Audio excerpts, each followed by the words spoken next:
comes in is I'm getting your best cook, and you're getting my worst. All right, guys, let's talk about your dishes. Let's start with F. I know it's not the best I could do, and I know it's not going to be the best plate on the table. Guys, letter F was the worst dish out of all of them. It looked pale and bland, and that's exactly what it tasted like. Whose dish was it? It was mine. Wow. It's going to be tough to rebound from this. I didn't expect to be best, but I certainly expected to do better. I don't know what's going on with Mark, but one day the kid's a winner, the next day he's a loser. The next dish we want to talk about is dish A. The presentation was just kind of odd. Why raw peppers on a dish where everything else is cooked? This was one thing we didn't think really belonged on the plate. And whose plate is this? That was my chef. I am the most disappointed in Eddie that he would make a plate that was so far off anything that I have taught them or expressed to them. I was disappointed in myself. I didn't really think it through. I should have really thought it out. The two best tasting dishes are B and E, and one of them will be the winner. It's so tense now that it's down to E or B. My entire team, we're all holding hands, hoping that we can win this. This was a very difficult choice. I can't believe that one of these dishes is mine. I'm freaking out. This is a critical point in this competition. If I lose my best player, it's going to take a lot to come back from that. I adore all of my team, so all of them would be a loss to me. And the winning dish is dish letter B. Whose dish is it?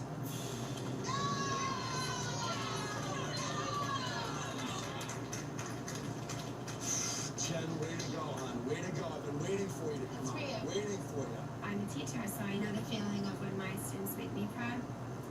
So, I just made my chef proud. My heart is beating so fast right now. Red team, I am disappointed. I feel like I let my team and Chef Ann down. The winning dish was on blue team. That means I get to steal a player from Ian's team. The recruit I'm choosing for my team is... What gets your heart pumping? Sharing an adventure, growing together. What's up? Jump scare. I'm just hanging out, just talking to you guys, so if you want to talk about anything specific, just let me know in the group chat. Just kind of hanging out. I'm watching this show right now about, it's called Worst Cooks in America, and it's about, like, these two teams, basically, and these two really good chefs, and they're, like, whittling down who their best players are and worst players are, and then whoever wins, like, gets a prize or something like that, I think.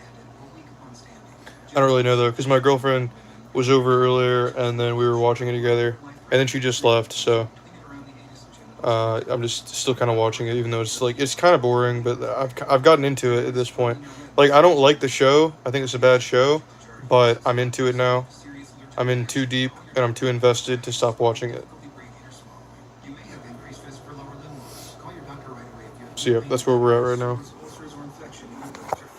whatever and whoever gets your heart pumping, ask your doctor about journeys for heart failure.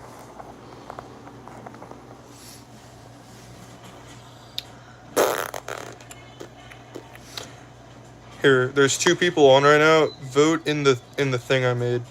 How was your day? Was it good or was it bad? Let me know. Let me know if you had a good day or not.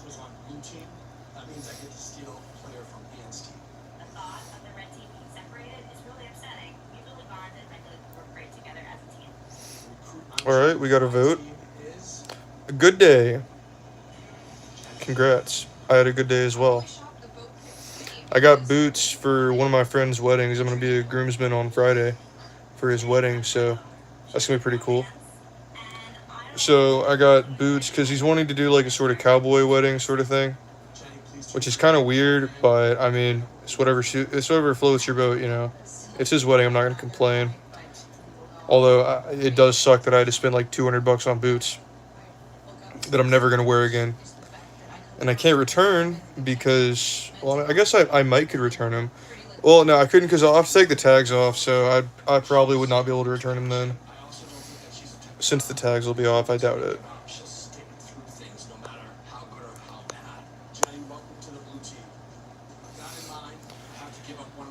I'm really happy about how the channel's doing. Like, to you guys, it's just like content going up, and you know, you don't really see like what goes on behind the scenes, but like you go through like discouraging times, or like you'll get like not so good views like 2 or 3 days in a row, stuff like that. And then like people just see like the ones that get like hundreds of views or thousands of views. But I've only been doing this for like a month now. So already like a month in, uh seeing like consistency has been a really big like mental help, I'd say. So I've already made like I've got a good backlog now, honestly, of like just backup content, like for at least like a little bit, so that like while I'm making new content, I can continue posting content. And I think that's the biggest thing, because that's gonna help me not get burned out. Because I wanna like continue to post like every day or every other day. I think I'm gonna post shorts like every single day, and then just post long forms like every other day. That's what I'm thinking I'll probably do. One thing I definitely do is at the end of this competition, I hope the two contestants that leave inspired. Oh shoot, they just switched one person to the other team because somebody won and like somebody lost. That's crazy. That's a good start. I realized that I don't want to go back home and wait tables anymore. I want a career. I want further training so I can work my way. What's up? Saw somebody just joined. Hopefully one day be How are you doing? Vote in the poll below. How was your day? Did you have a good day or bad day? It seems as though today everybody's still shaking up a little bit about last night's switching of teams. I might start doing these at night, honestly. Just like a late night hangout to see how you guys' days are going. Just kind of chill, talk a little bit, some background noise or something. Almost halfway through your training. So for your main dish challenge, What's up? Saw someone else just joined. I hope you had a good day today. Vote in the poll below. Let's talk about marinating. What is it? It's when you soak something in the juice so that it absorbs that flavor. look at blue team. So Chef Ed and Chef Bo tells us the main components of a marinade, which is oil, aromatic, and an acid. I'm gonna whip together a marinade. I'm all about some garlic, some lovely herbs like rosemary and thyme, some extra virgin olive oil, and then the acid that I'm gonna use in there is white wine. I have a big ribeye steak. I've got a beautiful piece of swordfish here. It seems like everyone I know right now is making a YouTube account. Like someone at my girlfriend's work just started making one, and she said she's posting like Right, so I'm gonna like grill martini. once every Friday. Rotate it so we get And crosshatch. so my girlfriend like told me about that and how she's been talking about it at work and whatnot. So I was telling her, oh, my girlfriend just asked me if I wanted to do Duolingo. I'm not interested at the moment. Cause we just started learning Swedish today. So we both got the app, and then we just like started doing Swedish. Apparently, from years ago, I got the app in like 2019 apparently, and I forgot, but I've got like 5,000 or 6,000 XP in Duolingo from French. So, because I had like an 120, 150 day streak for French on Duolingo at one point, and apparently I got like 6,000 XP, which is insane. Because you get like at max like 25 to 50 XP per lesson. So like the amount of lessons I had to do for French to get that is actually insane. But I'm getting off track. Talking back about her coworker. Basically, her coworker is doing a video every Friday, and my girlfriend was saying like, because it's stuff that like I've talked about, is like when you're, because like I've been studying my own analytics and stuff, and like seeing like what post times are optimal and stuff like that. So my girlfriend was telling her, because she's just starting out, so she has like 0 subscribers and doesn't really she gets like sub 10 views, and her videos are like really good. They're like 30 minutes long, and no one knows her yet, and she's still in that testing phase. So the algorithm is still like testing out to see who wants to watch her content, because like someone wants to watch it for sure. She just doesn't know yet, and the algorithm doesn't know yet either. So she's just trying to kind of figure out, you know, when to post. And my girlfriend was telling her, like, make clips and stuff. Don't do 30-minute videos. Do like smaller clips so that the algorithm is, because it's a mukbang video sort of thing. So instead of like just pushing out to random people and no one liking it, just do like clips. Do like 1 to 2 minutes, maybe 5 minutes at most. And oh, got another vote. How was your day? Another good. Woo! That's huge. We got 2 goods. So, but yeah, anyway, so she was telling her kind of the same stuff that I've talked about to my girlfriend, because I talked to her quite a bit about YouTube. It's kind of became an obsession for me recently. Like it's like all I think about now is YouTube, and like literally nothing else. Like all day I'm just thinking about like what content I can make and like other channels I can make and stuff like that, and like having backlogs. So I study my analytics like probably to a fault. To like, I think I kind of get in my head a little bit, but I kind of study them to a fault. So she's been telling her like, don't make 30-minute videos because no one's gonna watch it yet. Like your audience doesn't know who you are yet. Your audience is still trying to find you. You're gonna find your audience. You just don't know who your audience is yet. So she's making 1 video every Friday. So like realistically, when you're making a channel, from what I've seen, making my own like a month ago, because I just started on YouTube like a month ago. From making my own, it takes like several weeks for you to actually find any of your audience at all. Like I didn't really have like any views. I got like sub views for the first like, or I got like sub 10 to 20 views the first like week or 2 weeks. And then the following like 2 weeks, I had 1 video blow up. So then I started making videos like just kind of spin-offs of that video. And then those videos have been getting consistent like thousands of views. So like I kind of just found my niche starting out, because I want to transition to other content later on. But right now I'm just trying to like kind of get subs and get a fan base, or I don't know if fan base is like, I want to get like people who actually enjoy my content to like watch it. So that's what I'm going for right now. And it took a while for me to kind of realize that and like how exactly it works. So I know that like she's probably not, and like honest, and like she's kind of like so her thumbnail is like just her in like a cut off shirt, if you know what I'm saying. Like she's just, I don't know, you're not clicking on the video because of it being a mukbang video, is what I'm saying. And that's what my girlfriend said, is that like she's not really like selling her videos even as mukbang videos. She's like selling them as, I don't know. But so I mean that, and then so like her CTR isn't gonna really be where it should be, because it's a 30-minute video when she knows that she's kind of marketing it towards dudes clicking on it. And when the dude clicks on it and realizes that it isn't just like that type of content, like it isn't just her showing off or whatever, when they realize that it isn't just that, they're going to immediately click off. So when it's a 30-minute video and you know people are going to click off like immediately after, that's going to only hurt you, because then YouTube's going to look at your content and be like, okay, people clicked on it, but they immediately skipped out because they were like, okay, I don't actually like this content.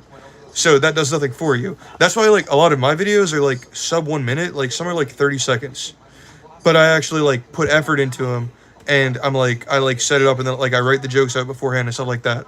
So like it's 30 seconds long, because I know that like no one's gonna watch my stuff for more than like 30 seconds, because nobody knows who I am and nobody gives a shit. Like someone like Papa Meat can make 30-minute videos because his audience knows exactly who he is and they trust him to make them laugh.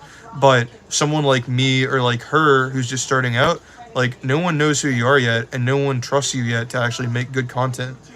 So it just, I don't know, it just comes down to that. It's like you gotta kind of learn those things as you go, and it's things that I've only learned like from, like I said, looking at analytics way too much. But that's pretty much that story though. That's something my girlfriend's friend is doing at work, which I thought was kind of neat, because like it's not just her doing YouTube. Like a lot of people around me are starting to do YouTube now. Like my friends and family, like some people I live with actually, because I live with some friends, and this guy and his girlfriend that like I live with a guy and like a few other guys, and then this his girlfriend and him, and then like one other dude or like two other people.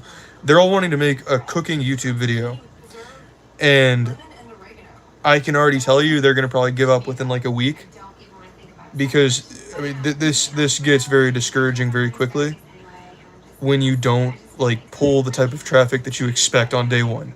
So like I know that just by knowing this guy, I know what he's gonna do is he's gonna try it. They're gonna make one or two videos, and then they're gonna give up like immediately. And I hate to see that because I think it's a great idea, because we're all moving into a new house that is like super nice. Like the house isn't even done yet. The house is still being built, and it's gonna be done in like a month, and then we're gonna move in like 2 months. So very nice house, very nice kitchen. So I think there could be a YouTube channel there for sure. It's a nice kitchen, and they're likable. Like they are funny people, so they could actually make decent content and make it enjoyable for like cooking style videos. But I don't think they'll stick with it, because they're not gonna stick through the tough times of like no views and no subs to get to where they for sure could be. And then also I started making so two of my friends wanted to make a podcast with me, and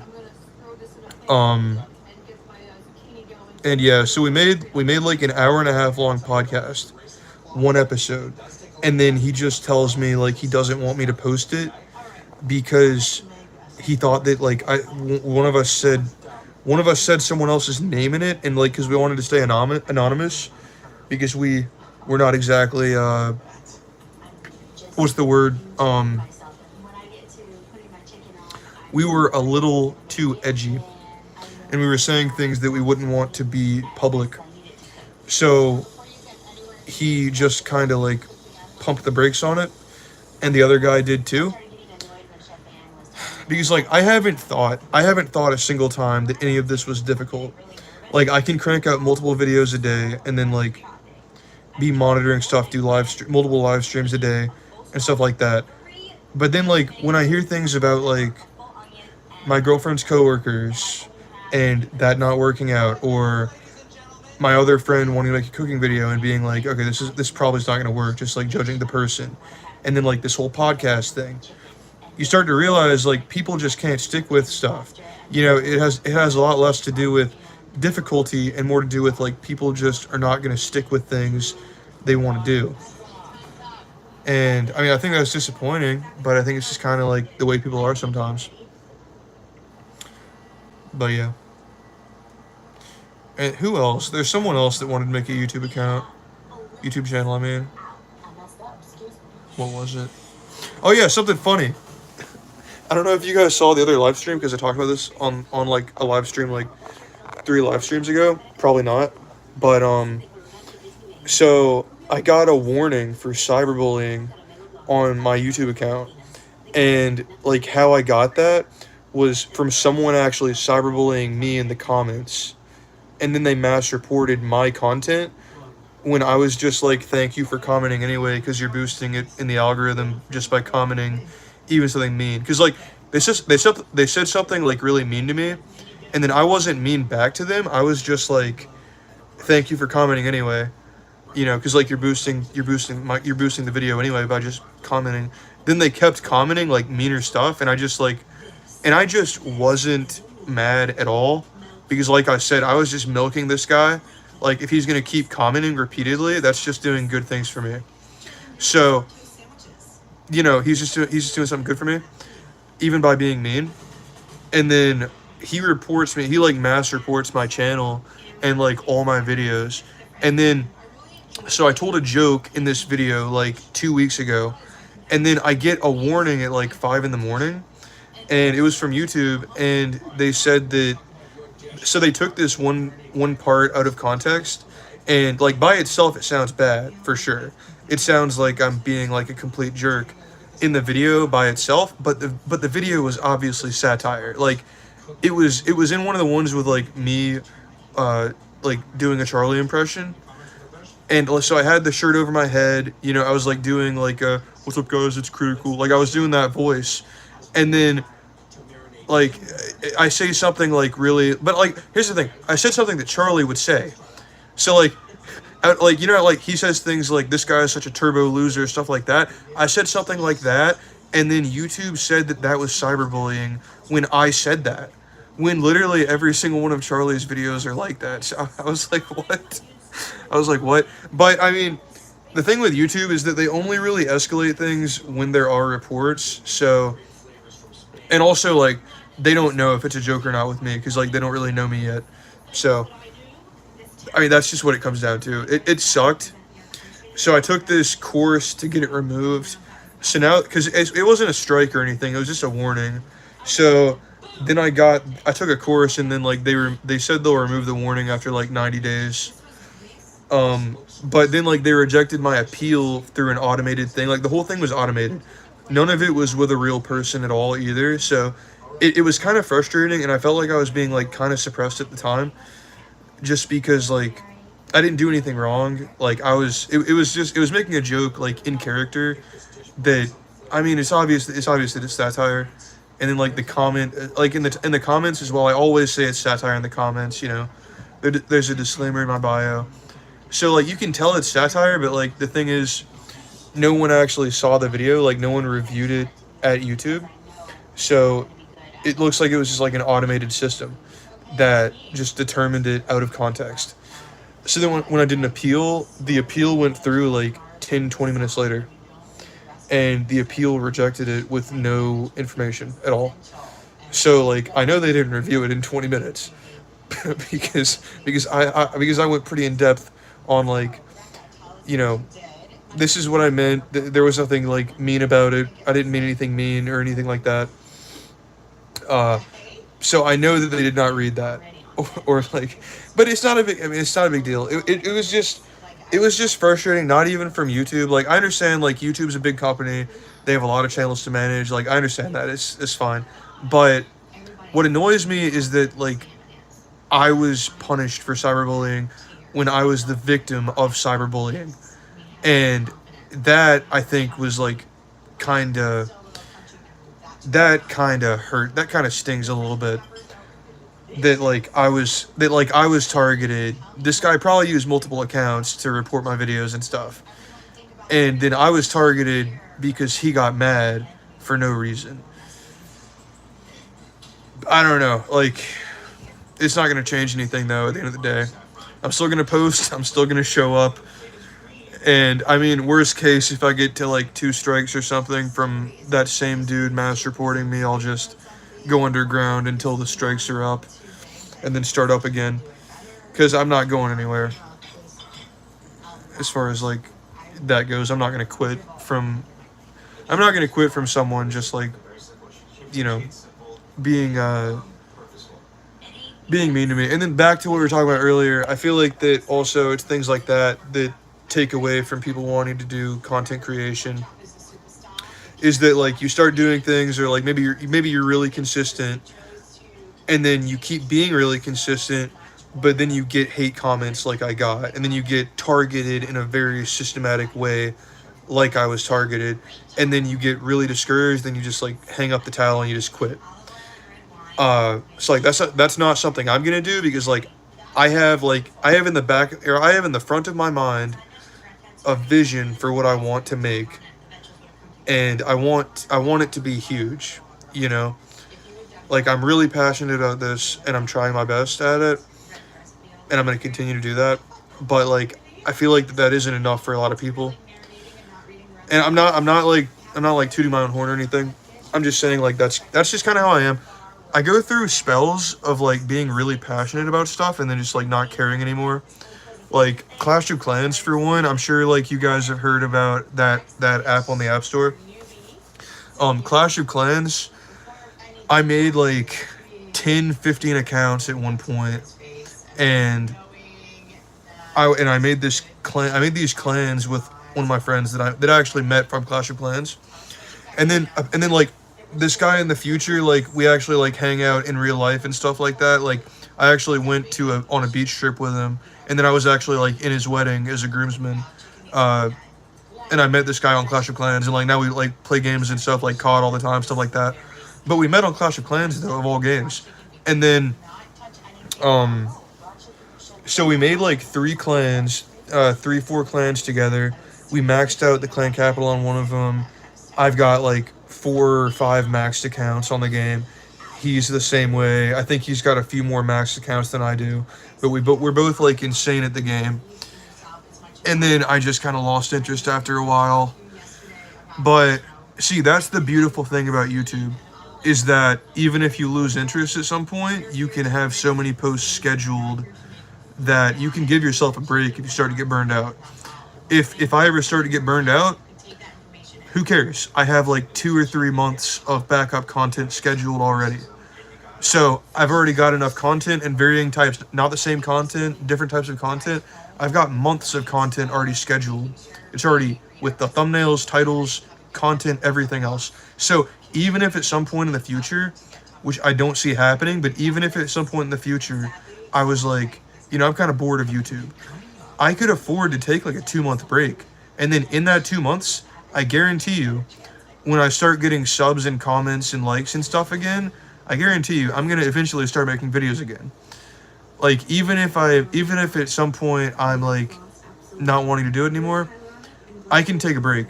And I think that's something very important for content creation, is like, when you're doing it, give yourself a buffer so you're not like having to do it every single day.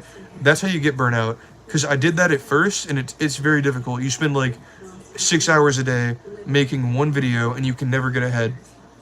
Instead of that, you need to like have that buffer room so you can afford to take however long off you want and just literally make videos when you feel like making a video. You know, and like that's the biggest problem, I think, is that some people only make videos when inspiration strikes. But what you don't need to realize is, like, what they don't realize is literally make a video every single time that inspiration strikes, so you have a backlog from when inspiration struck. So now, like I'm saying, it doesn't even matter. Oh, holy crap, this is so cool. I can like turn in my bed like this. I didn't even look at this. Look at this. So see, like I got my curtain right there, and then there's that. So then behind my bed, there's this, so I can just lean against the wall and then have my feet on the wall. I had no idea that I could do this. This is insane. But yeah, I don't know. I mean, that's pretty much it about like the YouTube stuff. I'm just saying, like, if you give yourself a buffer room, I guarantee you that, because YouTube is a thing where like you can make whatever you want to make, and it's just complete creativity freedom. So you can make whatever you want to make whenever you want to make it. So when you give yourself that like few months at least of buffer room, that few months at least of buffer room, you're gonna be able to just like take a hiatus if you want. You're gonna be able to just like not show up for like months at a time if you don't want to. And then once you do want to show up again, it doesn't matter. It's like you never left. You're still getting views. Your subs didn't leave. Everyone's still enjoying your content because you already had it scheduled. So it doesn't even matter if you don't show up or not. Just have enough scheduled to where when you're not feeling like doing it, you don't have to do it. So like this semester, like I'm trying my best to have like all my content already made by the time this semester starts, because like I'm in college, and I'm a physics major. I'm a junior. I'm a second semester junior, so I've got 3 semesters left. Or I've got 2 semesters left after this semester. So for this semester specifically, I'm trying to have like all my content already made, like as far as videos and shorts go, and like already have them scheduled, like going into the semester, so that I can continue making videos throughout the semester. But if at some point I don't have time to do it, I can just not do it, and I can still like pass all my classes and do everything else right. But at the same time, I don't want to just not make videos on YouTube. I want to post a video on YouTube every single day or every single other day for like forever. Like I just want to continually always do that. I really enjoy it. It's really fun. So Yeah. Eddie. So that's a goal of mine, is to have like a ton of backlogged content. I've already got like 2 months, but that'll just take me right now like to school starting. So I've got to make enough. I mean, I'm gonna be like grinding these next 2 months, because in the next 2 months I've got to make like 5 months worth of content, which is fine. Which is fine. Like I said, I enjoy it. I wouldn't be doing this if I didn't enjoy it. And I have no, like, now's the time that, like, if I didn't want to do it, I would just stop doing it, because like I feel like it's once you get to like 100,000 subs or something that you start doing it. Or not everyone. I'm not saying everyone does this, and like personally I wouldn't do this, but I'm saying like some people, once you get too big, or not too big, but like once you get really big on like any kind of content creation, you start just doing it because you feel like you have to. I would never be that way, just because like I'm so passionate about it. I feel like that I've kind of found my purpose in life. I'm not gonna lie, like I'm not necessarily good at it yet. That comes with time. I'm still very like early. I mean I've been doing this for a month. I really don't know what I'm doing yet, but I'm trying, but like it's not good yet. Objectively speaking, it's not good yet, and that's fine, because like no one a month in is gonna be good at making content. But I lost my train of thought, so I don't know what I was talking about. But look at what I'm doing with my feet right now. Brr, brr, brr, brr, brr, brr, brr, brr.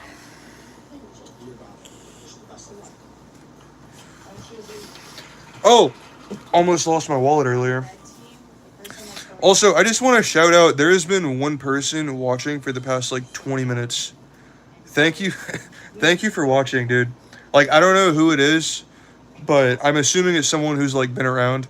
So, I mean, thank you so much, dude. Like, people have been filtering out, but you've just been like a constant. You've been like the Flash, or like Flash Gordon, like saving the universe one view at a time. But earlier today, I lost like an hour ago, I lost my wallet, because I was door dashing yesterday, because I'm really short on money right now, because so I work at a, I'm not gonna say where, but I work at a like a firm, and so I get paid salary at the firm, but it's not like a ton, you know. It's good wages, don't get me wrong, but like and like, you know, if anyone from there sees this, I'm not complaining about my wages or anything. I'm very grateful for it. But in today's world, any amount pretty much is, inflation is just like very high right now, and I'm kind of feeling that myself. I can't really afford anything right now. Like I'm very much paycheck to paycheck. So I DoorDash sometimes, like when I know I'm gonna be low on money, I start DoorDashing. Like I know I'm gonna be very low on money going into this school year, because I've got to pay a $775 security deposit, then I'm not gonna get into it, but I've got to pay a lot of money, and I'm not gonna make that much over the summer. So I started DoorDashing yesterday, and I go to like 3 or 4 different spots to DoorDash, and I make like $20-30 in the course of like an hour and a half. So, you know, pretty decent.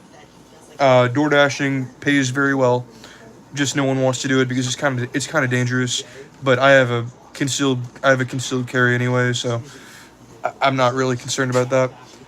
So I was door dashing, and then today I go into work at my day job, and I realize that I don't have my wallet going down the road. So I'm driving without my license, because I thought I had my wallet in the car, and I didn't apparently. So then I get to work, and I can't find it anywhere, and I'm just like, okay, well, I guess I'll just go to work, and then I guess I'll left it at home or something like that. So I asked my girlfriend over text, because she was still back at home, and I was like, okay, is it there? And she was like, no, I don't see it anywhere. So I'm like, shit, maybe it's in her car. So she checks her car, she doesn't see it anywhere. So it's not in my car, it's not in her car, it's not at work.